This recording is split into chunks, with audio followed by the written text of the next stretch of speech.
नमस्कार. तर आता आपण हळद पिकामध्ये आहोत. हळद पिकामध्ये सध्या ऑगस्ट आणि ऑक्टोबर महिन्यामध्ये कंदमाशीचा प्रादुर्भाव जास्त होतो, ज्याला आपण आपल्या भाषेत कंदसड म्हणतो. कंदमाशीमुळे नंतर कंदसड होते आणि त्याच्यामध्ये जवळजवळ 40 ते 50% आपल्याला उत्पादनात घट दिसून येते. तर आपण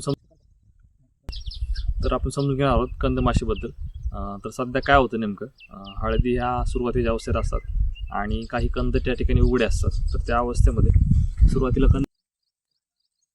सुरुवातीला कंदमाशी आपल्या उघड्या कंदावरती अटॅक करते आणि त्या ठिकाणी अंडी घालते. तर मच्छरासारखी मोठ्या मुंगळ्यासारखी कंदमाशी असते आणि त्या कंदावरती अंडी घालते आणि त्याच्यामधून मग छोट्या आळ्या बाहेर निघतात आणि त्या आळ्या पूर्णपणे कंदावरती त्याला पोखरून खातात आणि त्या ठिकाणी मग सेकंडरी इन्फेक्शन, त्याला आपण दुय्यम संक्रमण म्हणतो, ते बुरशीचं आणि बॅक्टेरियाचं होतं, ज्याच्यामुळं कंद सोडायला लागतात आणि नंतर पानं पिवळी पडून पूर्णपणे झाड वाळायला लागतं.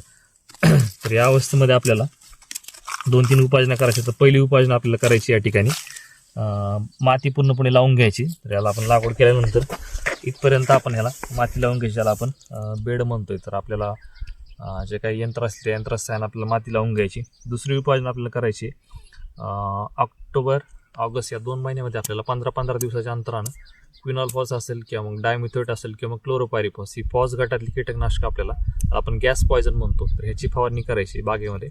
त्याच्या वासामुळे ही कंदमाशी बागेत येणार नाहीत आणि ज्या आळ्या असतात त्या पण पूर्णपणे नष्ट होतील आणि त्याची अंडी पण पूर्णपणे नष्ट होतील. या पद्धतीने आपल्याला उपाययोजना करायची.